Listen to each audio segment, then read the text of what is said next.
Hello guys, আসসালামু আলাইকুম। আমরা এসেছি আজকে মহাস্থান মাইসর রাদিয়াল্লাহু মাজার শরীফে। আমরা মাজারের দিকে প্রবেশ করতেছি। এখানে আজকে শেষ বৈশাখী মেলা হচ্ছে।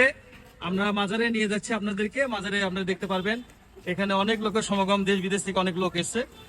তো আমরা আসি মাজারের দিকে আসি, যেন কোনো অপ্রীতিকর ঘটনা না ঘটে, এই জন্য আইন শৃঙ্খলার যথেষ্ট ব্যবস্থা করা হয়েছে ডিসি মহোদয়ের পক্ষ থেকে। আমরা চলে যাচ্ছি মাজারের দিকে। গেট দিয়ে ঢুকে এই মাজারের উপরে মানে গড়ের উপরে আসছি আমরা এখন। বর্তমানে আমরা মাজারের মেইন ফটকের দিকে যাচ্ছি, আপনারা আসেন।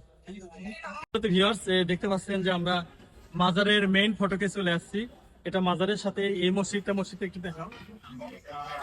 এই মসজিদ আর এই যে তেঁতুল গাছটা দেখতে পাচ্ছেন, তেঁতুল গাছটা একটু দেখাও। তেঁতুল গাছটা, এই তেঁতুল গাছের একটা ঘটনা আছে। হযরত মাইসার বলকি রহমতুল্লাহ আলাইহি বাবাজি যখন এখানে আসেন, তখন এই তেঁতুল গাছের সঙ্গে একটা ঘটনা ঘটেছিল।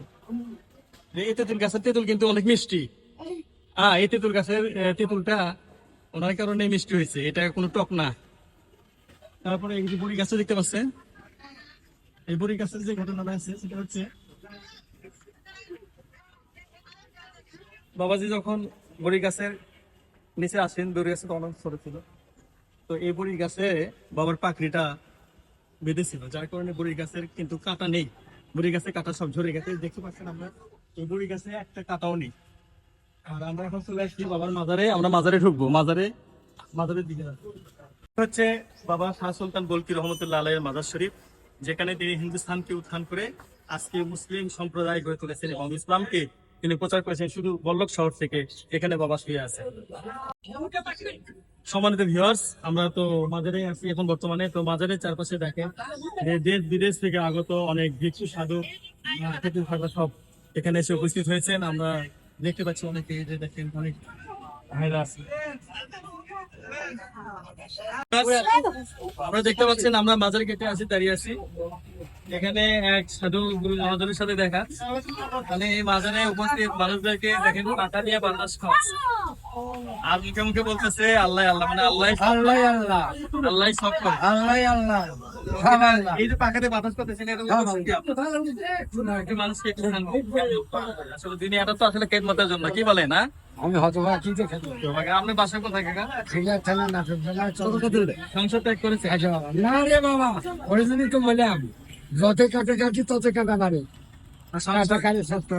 এই জীবনটা কেমন লাগতেছে আসলে? আলহামদুলিল্লাহ, আমার এই দেশে তাহলে খুব ভালো লাগে। আর যখন সংসারে যাই অশান্তি। বাসা কোথায় আপনার? সিংড়ার থানা চৌগ্রাম ঘাচাবাদ দেওয়ানের নাস্তান। ওনার হাতে দেখতে পাচ্ছেন বিশাল একটা পাখা। এই পাখা দিয়ে উনি উপস্থিত মানুষকে একটু হলেও শান্তি দেওয়ার চেষ্টা করতেন। আর আমরা কি করতেছি ভাই, যারা সমাজে আছি, তারা বোমা মেরে মানুষকে মেরে ফেলতেছি। তার জন্য উনি অনেক ভালো, কি বলেন? উনি কিন্তু অনেক ভালো, উনি উপস্থিত মানুষকে শান্তি দিচ্ছে পাখা দিয়ে। আর একটা মানুষে বোমা মেরে লক্ষ লক্ষ মানুষকে উড়িয়ে দিচ্ছে। তার জন্য উনি অনেক ভালো আছে, কি বলেন আপনারা?